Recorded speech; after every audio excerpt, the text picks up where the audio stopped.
Ya chicos, hoy día vamos a ver la segunda parte de farmacología de la diabetes.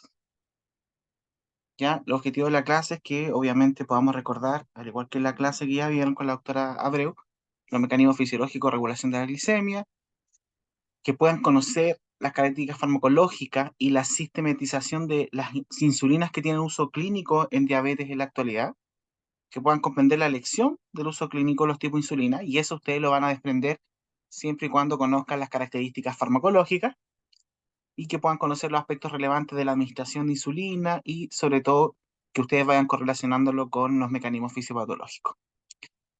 Bueno, las insulinas, ¿cierto? Tienen algunos usos clínicos que son acotados, ¿ya? Primeramente, ¿cierto? En ambos tipos de diabetes, diabetes tipo 1 y diabetes mellitus tipo 2, en particular en todos los tipos de diabetes, pero no solamente en ellos, sino que en todas las urgencias hiperglicémicas, ya la mayoría de ellas en el contexto de complicaciones agudas de la diabetes, ya en el contexto de la cetocidosis diabética o un estado hiperosmolar, cierto, hiperglicémico, pero también, por ejemplo, en la diabetes inducida por una pancreatectomía, ya al no tener obviamente tejido pancreático, no vamos a poder sintetizar insulina a nivel del cuerpo y por lo tanto vamos a tener un cuadro diabético similar.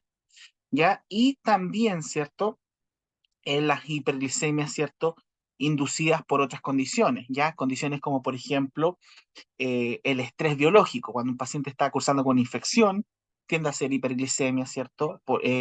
Cuando un paciente está con un trauma importante, los pacientes que empiezan a utilizar corticoides, algunas endocrinopatías, ¿ya? Todas esas condiciones pueden llevar a estados hiperglicémicos donde nosotros vamos a necesitar usar insulinas. Ahora, hay varias hormonas, ¿cierto? Que van a tener como función aumentar las concentraciones de glucosa a nivel de la sangre, pero obviamente la insulina es la única hormona de todas ellas que va a tratar de disminuir esas concentraciones en vez de subir, ¿ya? La forma activa de la insulina se va a producir a nivel de las células betas del páncreas, ¿cierto? A partir de este polipéptido que ustedes ven aquí en la imagen, que es la proinsulina. Por lo tanto, antes de que se forme esta, tenemos, ¿cierto? Este conglomerado más grande, que es la preproinsulina, ya que esto se está, ¿cierto? A nivel del retículo endoplasmático, va a tender a escindir un segmento de esta, que va a servir como un tipo de señal de secuencia para que se forme, ¿cierto? Este otro conglomerado, que es la proinsulina, ¿ya? Y posteriormente, a nivel del aparato de Golgi, ¿cierto? Esta se va a escindir, ¿cierto? De un péptido conector, ¿cierto? Que va a ser el péptido C, que es esta rama que ustedes ven acá, y vamos a tener, ¿cierto? Esta doble cadena, ¿cierto? Polipeptídica, una alfa y una beta, ¿ya? Que van a formar el péptido que nosotros vamos a conocer, ¿cierto? Como insulina, que va a ejercer, ¿cierto? La función hormonal activa. ¿Ya? Esto a modo cierto recordatorio, ustedes cierto recordarán que la glucosa va a ser el estímulo principal para que esta célula beta pancreática pueda, cierto, estimular, ¿ya? Lo que es la secreción de insulina, ¿ya? Cuando ingresa la glucosa, ¿cierto? Por la vía de los transportadores GLUT2, va a ser, ¿cierto? Posteriormente, esta va a ser metabolizada o biotransformada, ¿cierto? Por la glucoquinasa a glucosa 6-fosfato, y después de esto, ¿cierto? Por varios mecanismos de biotransformación, ya que están implicados en la glicólisis, se va a terminar generando ATP, ¿ya?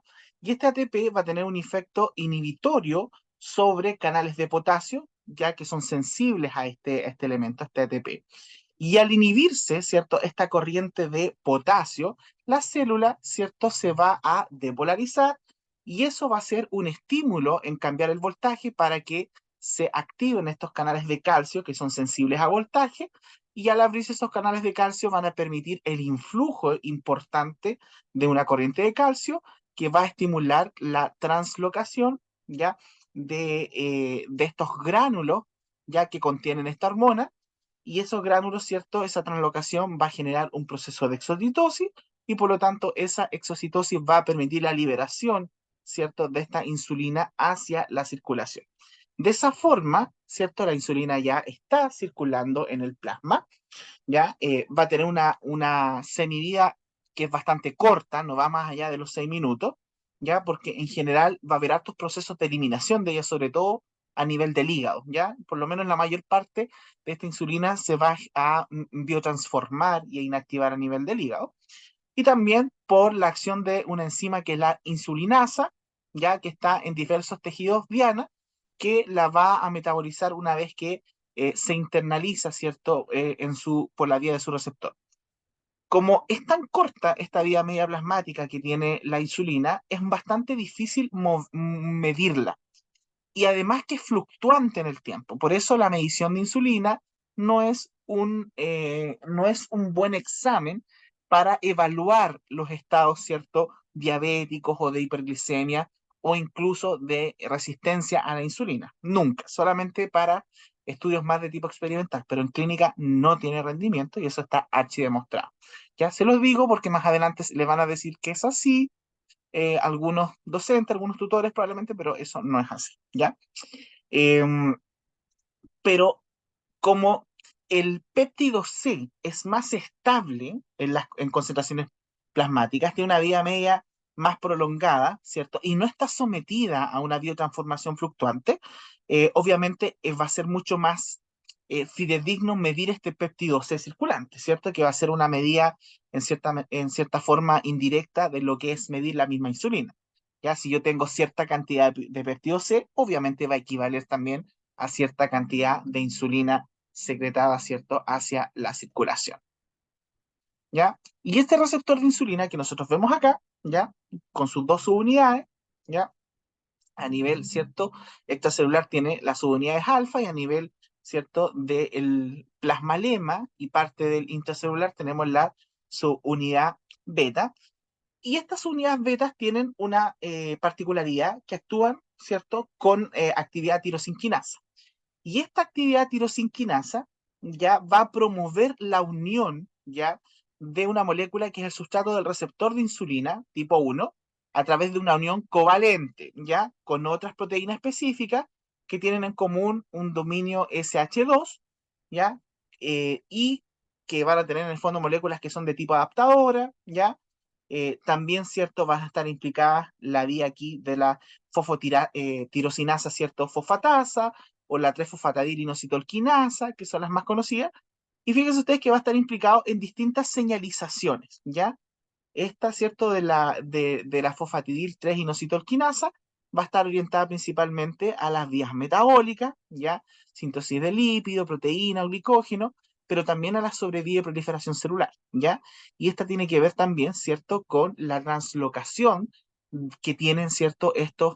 Eh, estos transportadores de glucosa, ¿cierto?, hacia la membrana plasmática, pero también por la vía, ¿cierto?, de las MAP quinasa, tiene también la activación de procesos de crecimiento y proliferación celular, ¿cierto?, por una vía de tipo genómica,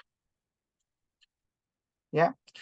Ahora, cuando se une la insulina, ¿cierto? Esto es un poco lo mismo, ¿ya? Esto tiene que ver, ¿cierto?, con los fenómenos de autofosforilación de la subunidad beta, ¿ya? Y se va a producir finalmente por esta vía, ¿cierto?, la translocación de los transportadores de glucosa, que era lo mismo que veíamos anteriormente, y esa es la forma que permite el ingreso, ¿cierto?, de glucosa hacia los tejidos que son insulinosensibles y que estos, ¿cierto?, puedan ocupar en sus vías metabólicas este sustrato, ¿ya?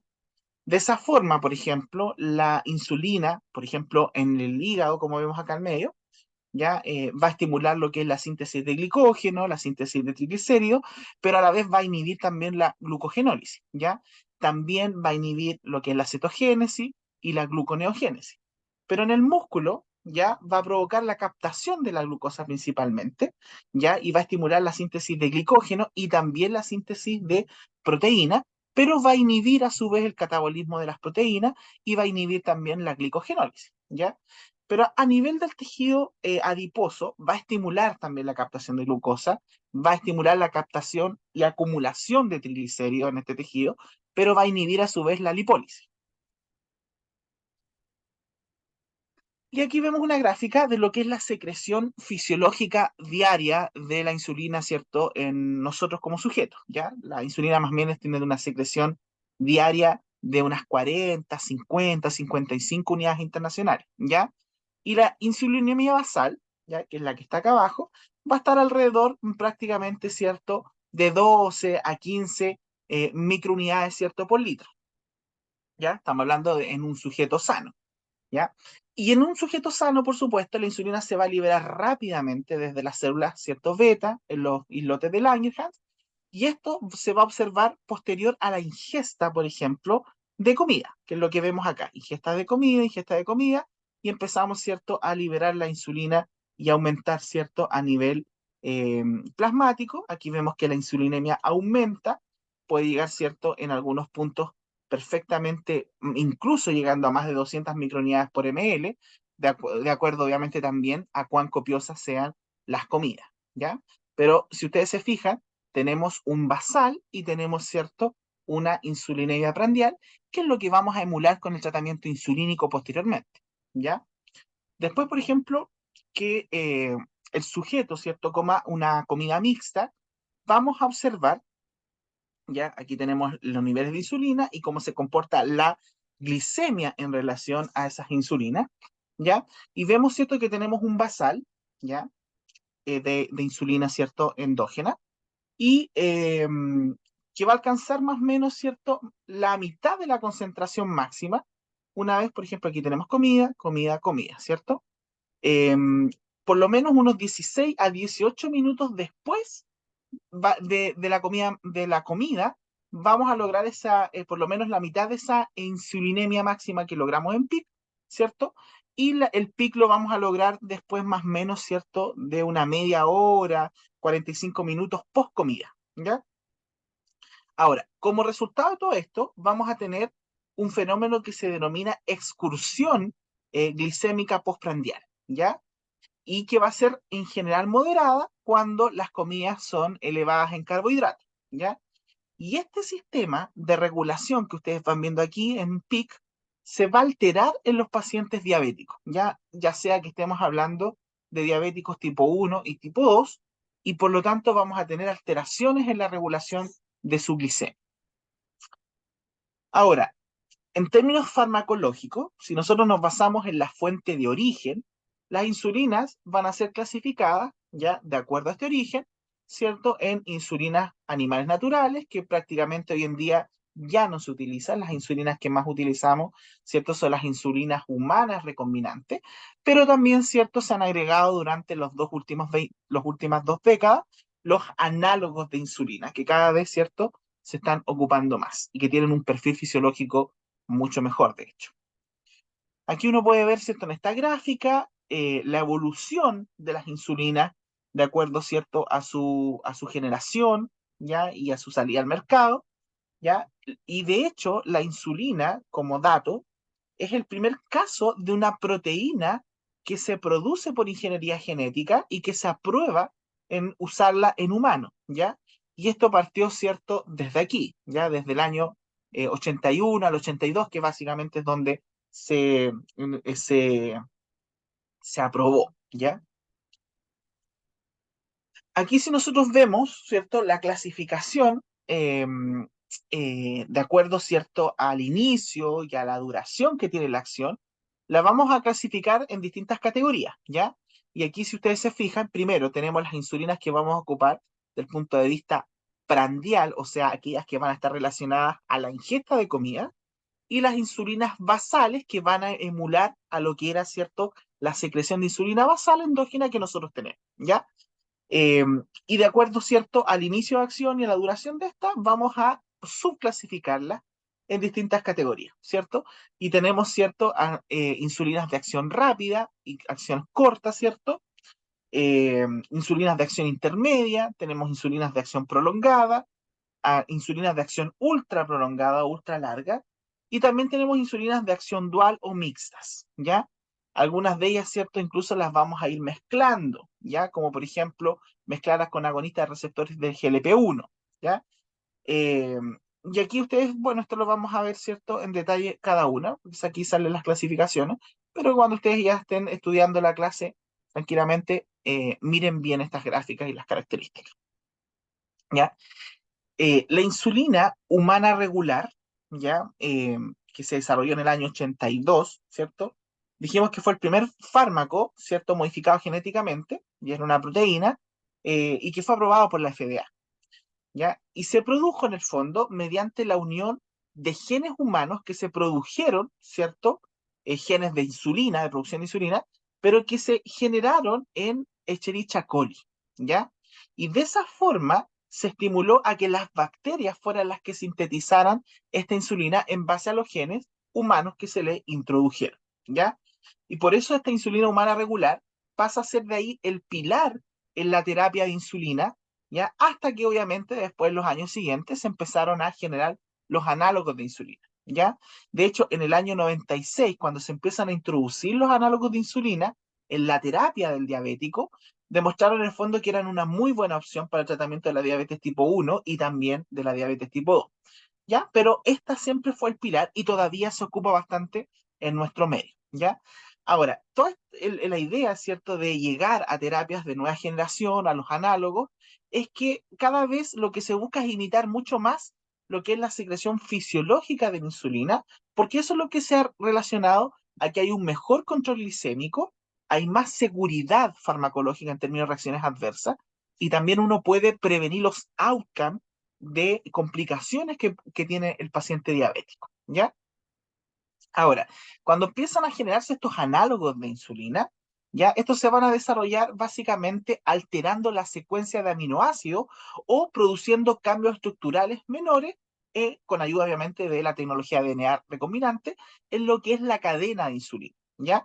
Y todas estas alteraciones que se hacen conducen a que hayan cambios en la molécula, tanto en los distintos procesos farmacocinéticos, cierta absorción, distribución, en su biotransformación o en su excreción. Y una vez que se absorben en el organismo estos análogos de insulina, van a imitar la acción de la insulina endógena, ¿ya?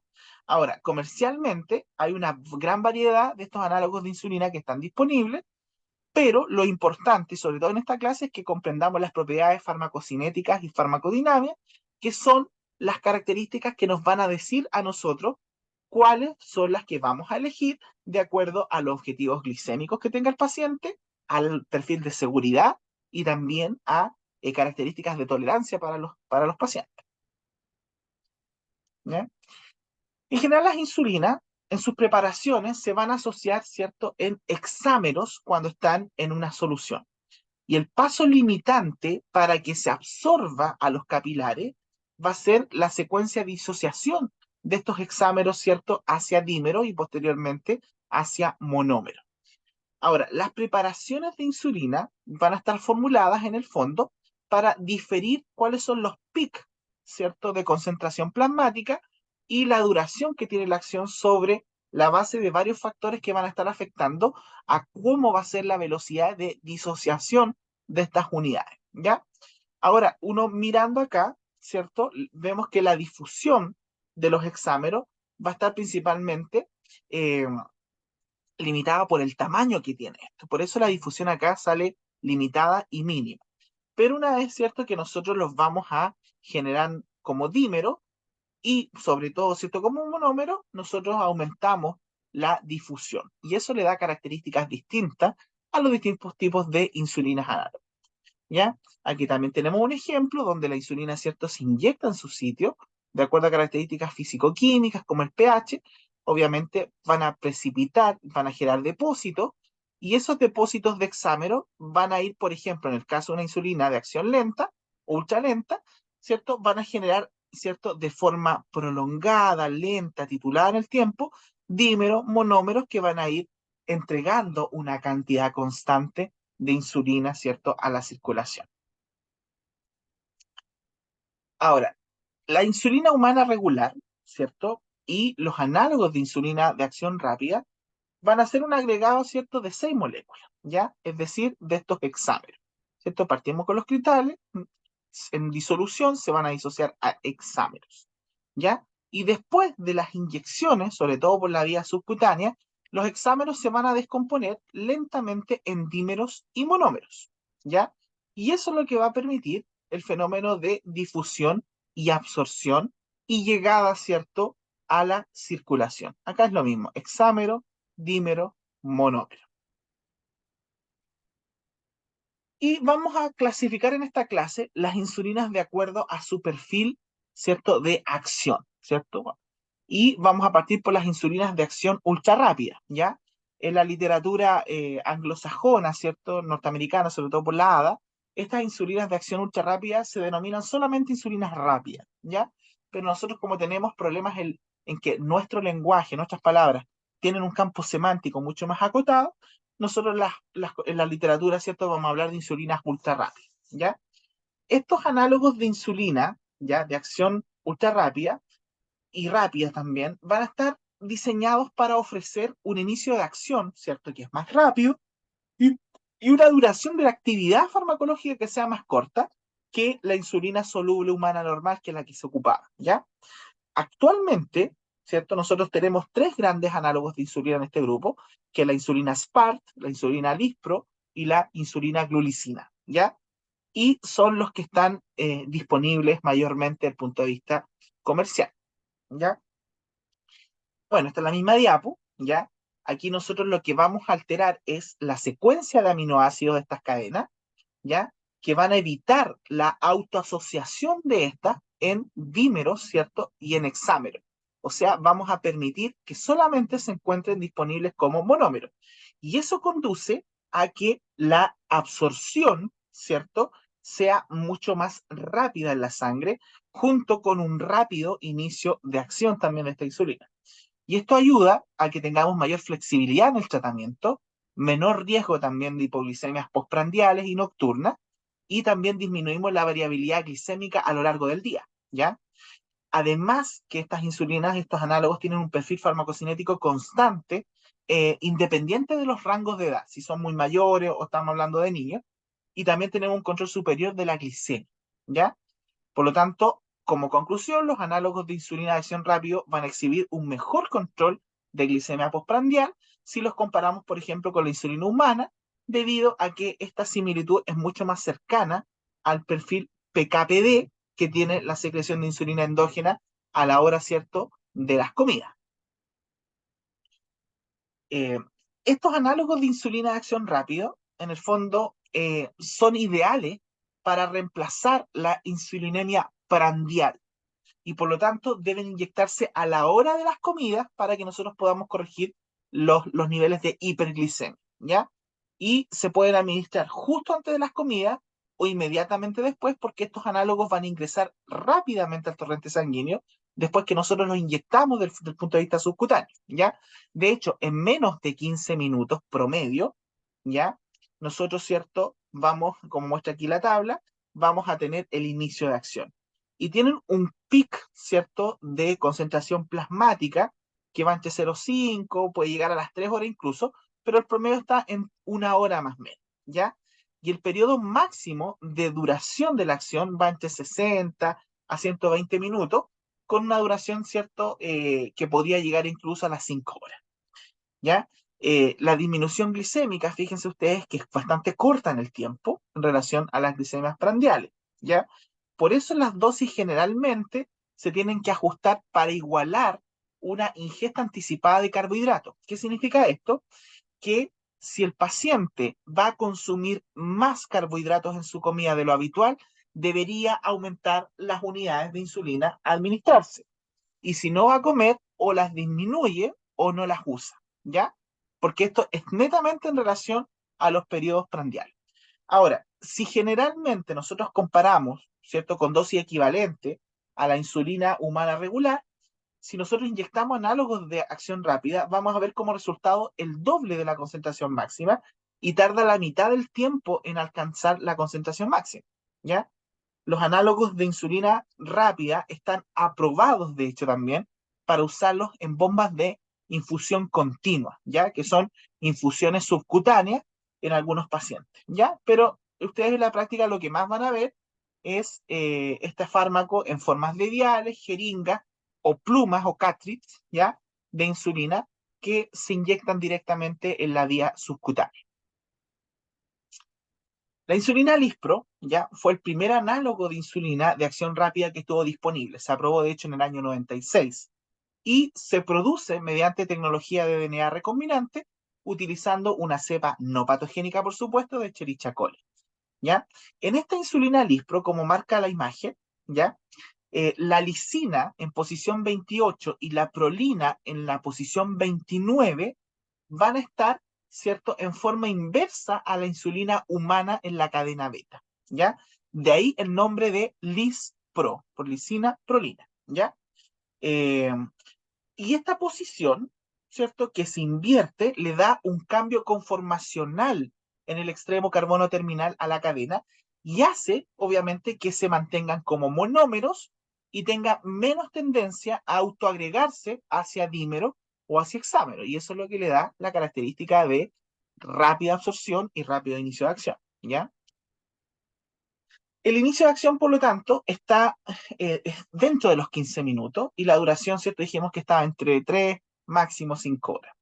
Ahora, la literatura que está publicada sugiere una mayor reducción de los niveles de glicemia postprandial en estos casos y un menor riesgo de los episodios hipoglicémicos si nosotros comparamos esta insulina lispro, ¿cierto?, con la insulina humana regular, ¿ya? Tiene una biodisponibilidad, ¿cierto?, que es aceptable por la vía subcutánea, entre 55 y 77%, una semivida plasmática de 26 a 50 minutos aproximadamente, se excreta por la vía renal y nosotros lo que tenemos que tener en cuenta es que dentro de la reacción adversa está la hipoglicemia y la hipocalemia y eso tiene relación, ¿cierto?, a la administración también. Ahora, esta insulina Lispro, ¿ya? En general viene en 200 unidades por ml, pero también hay una variante Lispro que viene en 100 unidades ml, que es convencional, y contiene obviamente la misma cantidad de unidades, pero en la mitad del volumen. Ahora, las principales diferencias entre esas presentaciones es que incluyen un cambio en el agente tampón, ¿ya? Por ejemplo, tiene trometamol en lugar de fosfato, pero en general todo lo que es la tolerabilidad, lo que es la eficacia, lo que es el perfil PKPD, van a ser similares en ambas formulaciones. ¿Ya? Puede ser usada a partir de los 4 años de edad, ¿ya?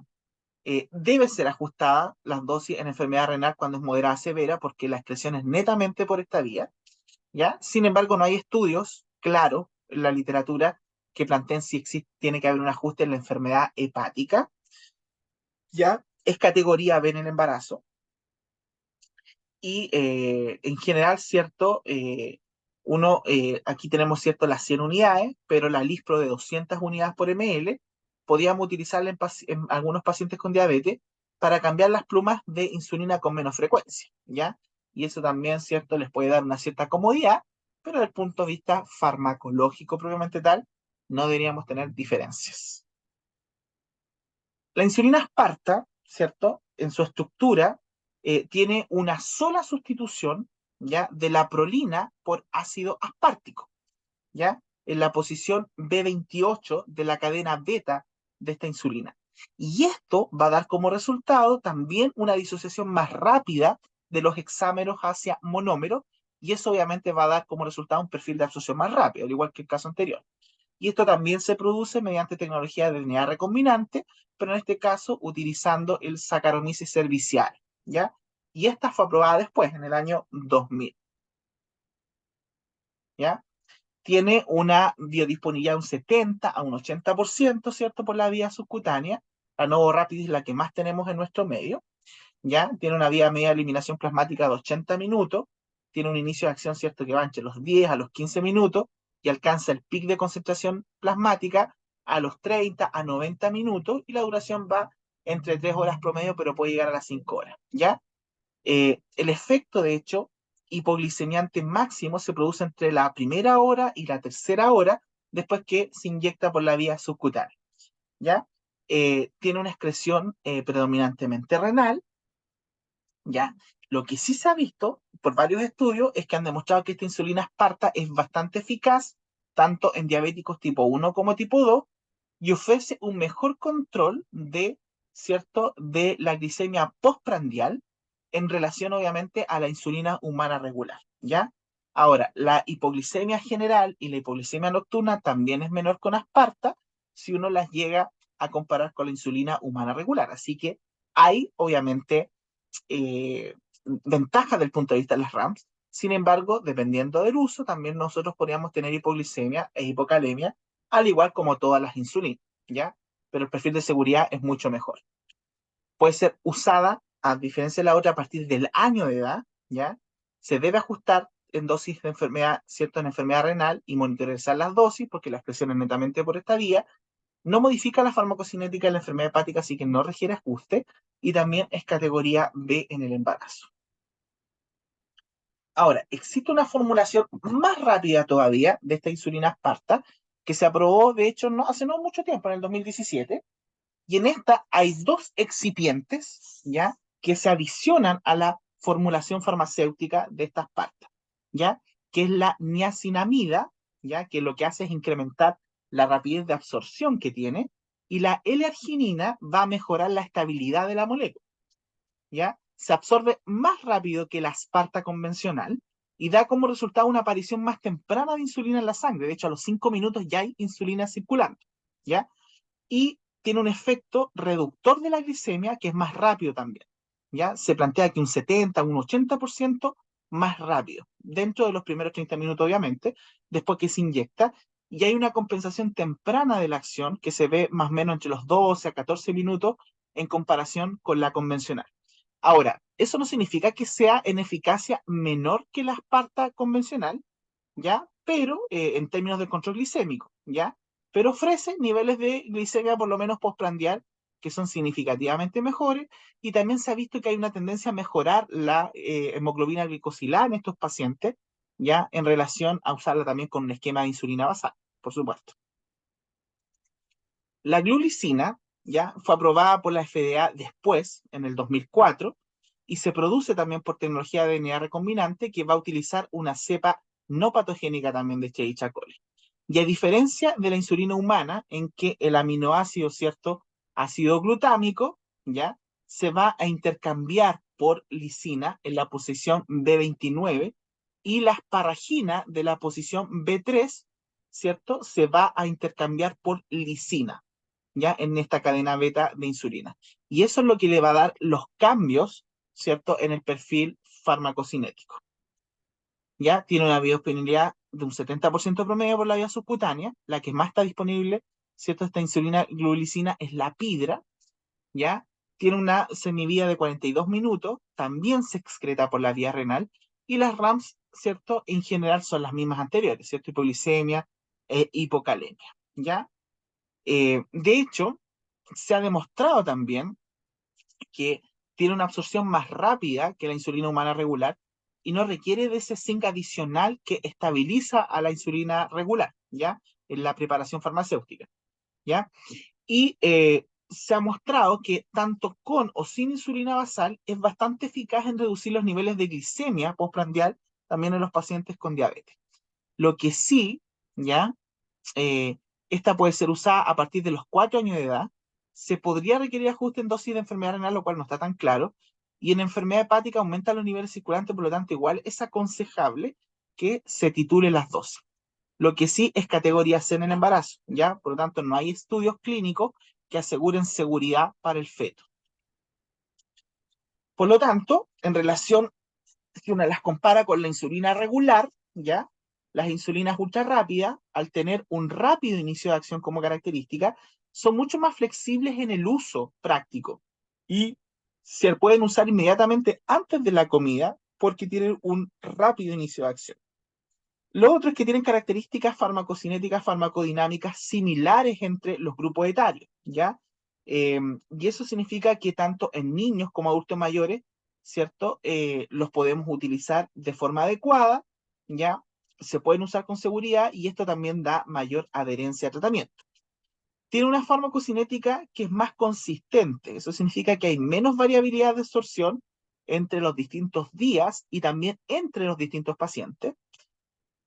Tienen una concentración máxima de insulina sérica que da un mejor control de las glicemias postprandiales y también de la hemoglobina glicosilada, y por su menor duración de acción reducen el riesgo de hipoglicemia postprandial y también de hipoglicemia nocturna, que es uno de los problemas que nosotros tenemos con las insulinas.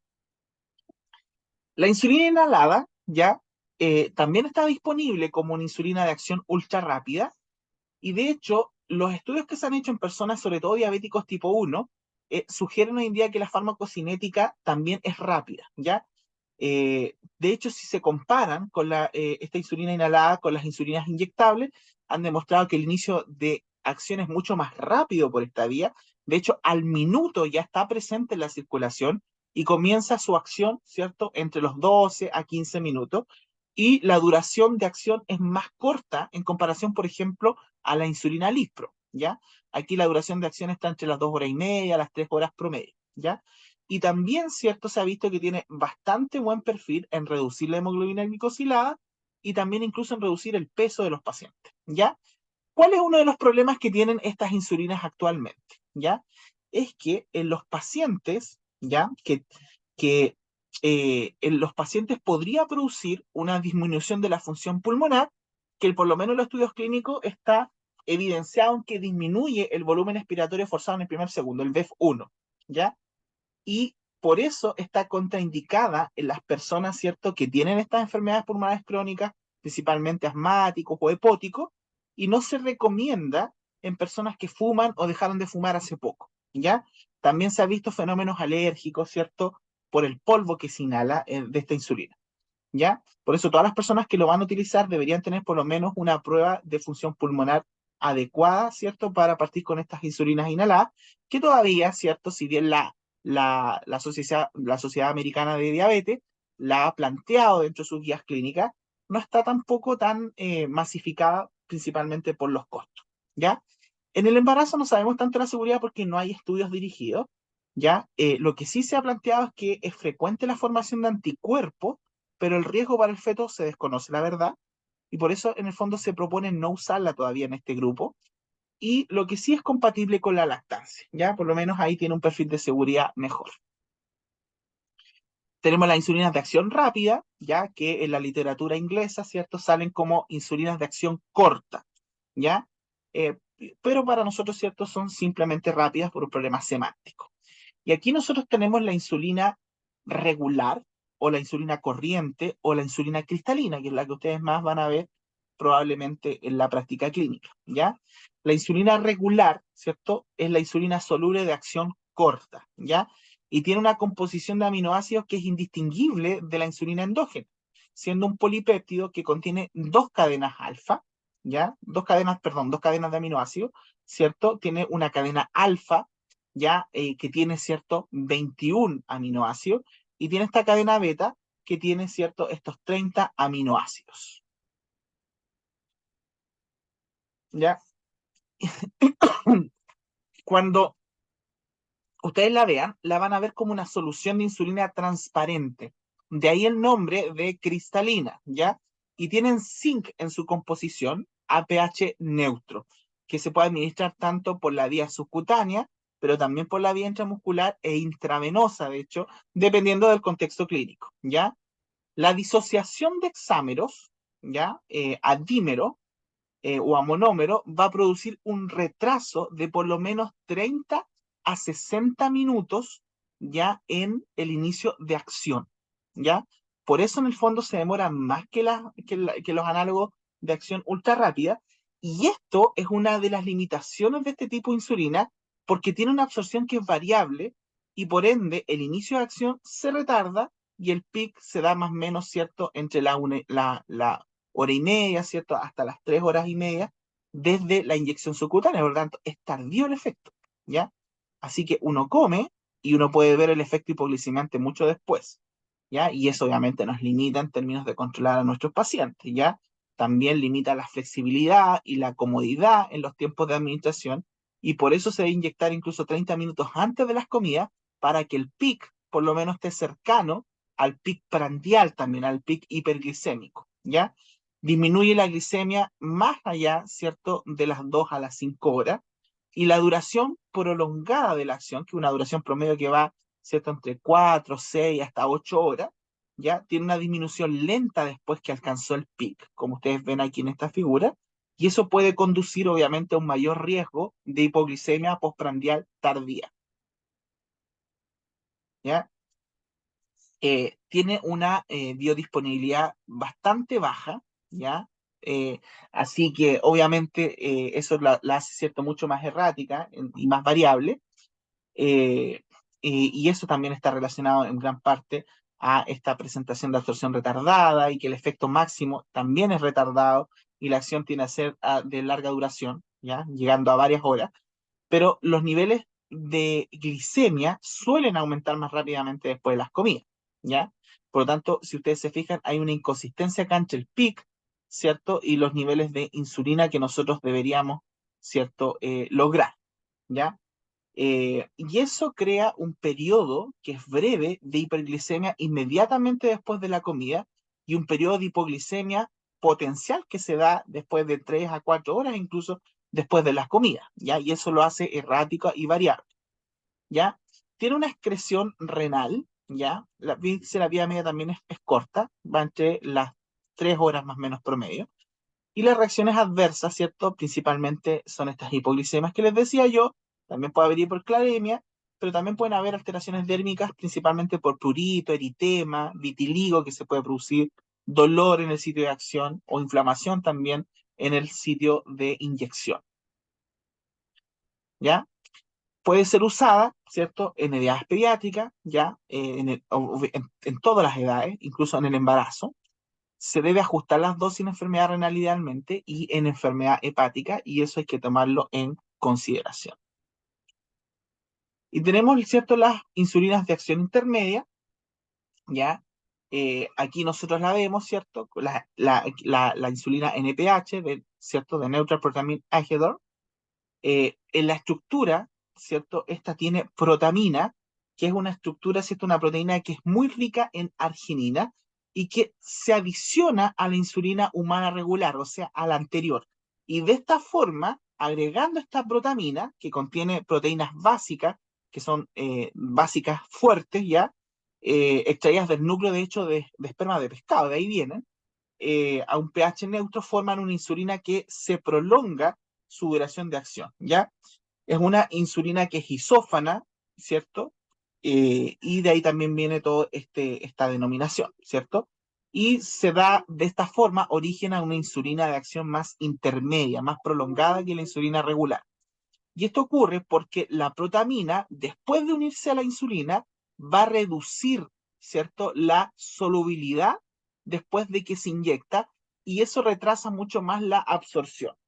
Y el adicionarle, ¿cierto?, iones de zinc en exceso va a cristalizar esta insulina y aumenta la agregación, ¿cierto?, en dímeros, ¿cierto?, y en hexámeros, y eso también termina retrasando la liberación después de la inyección subcutánea, ¿ya?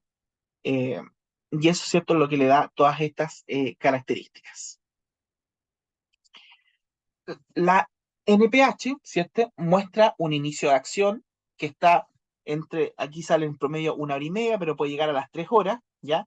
Con un pic de concentración plasmática de 4 a 6 horas, incluso llegando a 10, 12 horas después de una inyección subcutánea, lo cual nos habla obviamente de que hay una variación bien importante en lo que es la absorción, ¿ya?